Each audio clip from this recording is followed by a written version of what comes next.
Okay, we're recording. Hi, I'm Jess, and I thought I would give YouTube another go because I technically already had my YouTube debut last year and filmed 2 vlogs and then never came back. So, hi, I'm Jess. I live in Sydney, Australia. I like to read literary fiction, mainly women writing about women. I love a character-driven novel as opposed to a plot-driven novel. And this year, 2025, I was inspired by Melissa to read more classics and modern classics and backlist novels, and I really enjoyed that. So I'm also adding those genres to my bookshelf. Yeah, so I am a slow mood seasonal reader. Some months I only read 1 book, some months I read 3 books. So I'm never gonna be one to post a monthly wrap up because there might not be much to talk about. But I do like to set myself up with a big seasonal TBR that has a little bit of everything, some fiction, some non-fiction, maybe some essay or short story collections, topics and themes of a variety, so that depending on what mood I might be in, I've got something to satisfy that craving I have. So yeah, I thought I would talk you through my summer TBR. I'm just going to get into it. Okay, let's start. So the first book that I have, which I definitely will read because it is a planned buddy read in December, is The Hypocrite. This book follows a father and daughter. There's 2 different timelines. So there's the first timeline, which is 2010, which is when the father and daughter go on a holiday in Sicily together. And then 2020, when the father is part of the audience of his daughter's first play, which is based on their holiday together. And what he thinks might be a beautiful tribute to their time together quickly turns into, and basically it's a big public humiliation for him. So excited to read this. Then I have Played as It Lays by Joan Didion. I should say, books for me that are summer reads, obviously if it talks about being set in summer, big tick. But if it's also set in a hotter climate, think like Greece, Italy, Australia, California, just hot places set in the desert, whatnot, are just automatically summer books for me. I like to read about food in summer as well, and I'm not a romance reader, but I do like to read about love. I think like Call Me By Your Name is obviously a very popular one. So those are kind of the themes, the criteria I look for when I'm picking a summer book. This is one of Joan Didion's fictional books. It is set in the 60s in Hollywood. So that's that. And then I've got LP Hartley's The Go-Between. This is also set in summer, and it follows what I believe might be a bit of a love triangle. So we follow young Leo, who is staying with a school friend, and he becomes the messenger between 2 adults. It says a farmer and the young woman up the hall. Then it says he becomes drawn deeper and deeper into the dangerous game of deceit and desire until his role brings him to a shocking and premature revelation, the haunting story of a young boy's awakening into the secrets of the adult world. So you get, it's not a romance, but it's about love.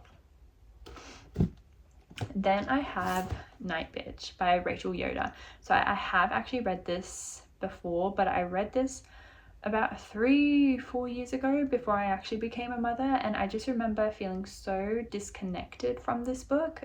Not that I necessarily need to have the same experience as the protagonist in the book to feel something. That's normally not the case. I normally read to understand different people in different situations. I kept a hold of it because I wanted to see that if when I had kids and reread it, if I felt differently about it or whether it's just not the book for me. So now that I'm 2 years into motherhood, I thought this would be the perfect time. And I do like reading fever dream kind of weird novels during summer, especially during a heat wave, which in Australia we get plenty of them.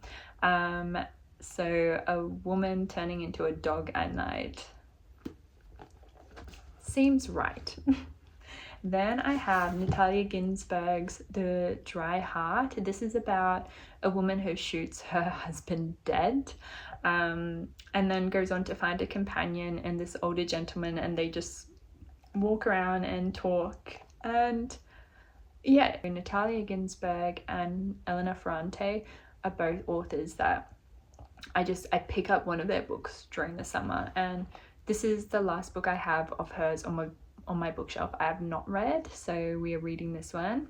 It says on here that it exposes the dark side of marriage in clean, captivating prose. We love that. We love good writing here. Then I have Milk Teeth by Jessica Andrews. I have not read Saltwater, which is Jessica Andrews' debut, but I want to make sure I finally read a Jessica Andrews, because as you can see, this is a hardback. I bought this brand new, and I also bought Saltwater brand new. I bought that when that first got released because it sounded incredible, and yeah, I've not read them. I'm afraid of Jessica Andrews because I think she's going to be an author I love, and once I read her books, I will never get my first experience reading them again. So I put them off, which is silly because I am depriving myself. Sorry, you can't see it, but I've got little hairs that are just like tickling my face, which is why I keep playing with my hair, which must be annoying. It's silly because I'm depriving myself of reading my next potential favorite book or my next potential favorite author. But I can't help it. This particular book is set over 3 different locations. So it's London, Paris, and Barcelona. And when it first came out, I remember everyone was raving that it was a really great summer read. So cover. I am an absolute cover snob. The next book I have is Slow Days, Fast Company, The World, the Flesh, and LA by babitz. This is a collection of 10 short stories. So this is my short story pick for if I'm on holiday or if maybe I've got a really busy month or time. This is something that I can just dip in and out and not have to put too much pressure on myself to read continuously so I don't lose that reading groove. These are stories that are set in the 60s and 70s in Hollywood.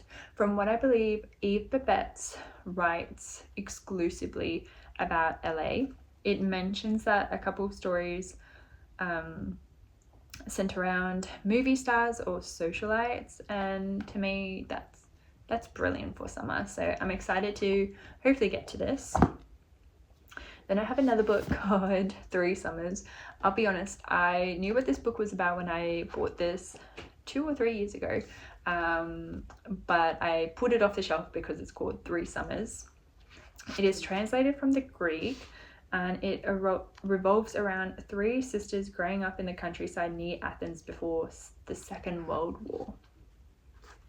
Again, beautiful cover. Then I've got 2 food writing books. I have m.f.k. Fisher's Consider the Oyster, which is this tiny novel about oysters, literally it. And then Anthony Bourdain's Kitchen Confidential.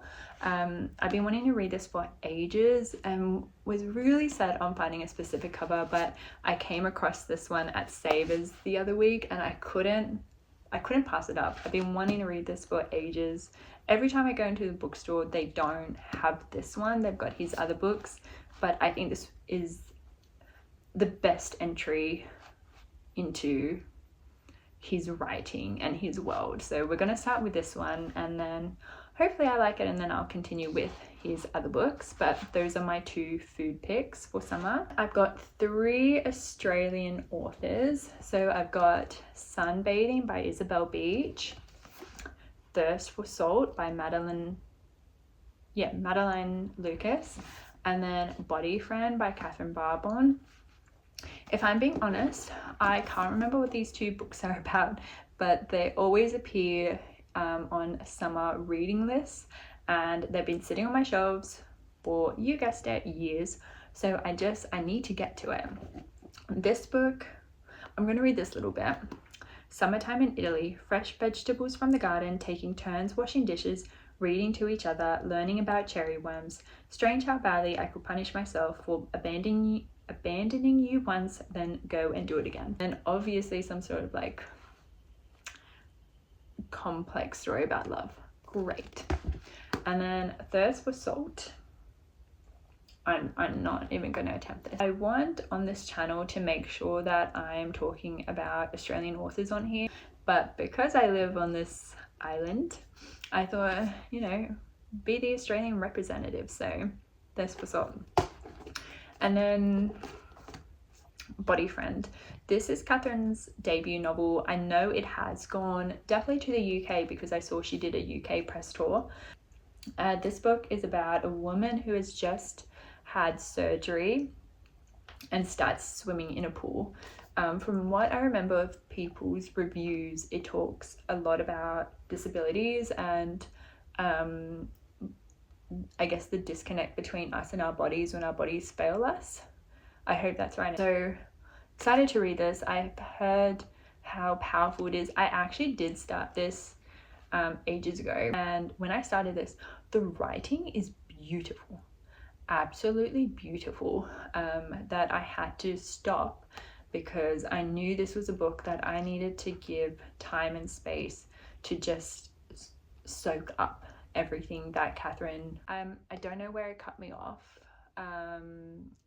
but I do remember saying the writing was just absolutely beautiful, that yeah, it just was in the right time for me to read this when I wanted something more fast-paced, and yeah, I definitely think I will be reading this summer, and I'm very excited about it. So yes, that's it. That is my summer that is my summer pile. I don't think I'll be doing vlogs. I think sitting down doing videos like this are the best way for me to utilize my son being asleep and making sure I'm not distracted. Maybe at the end of summer I'll do a summer wrap-up where I talk about what I read and whether I liked it or not. Maybe that's what I can do. So anyways, if you have stuck with me through this whole video, thank you. I hope you have an amazing summer. I'll post this during December, so I hope you have a beautiful Christmas and enter the new year feeling fresh and inspired, and yeah, let's have an amazing reading year.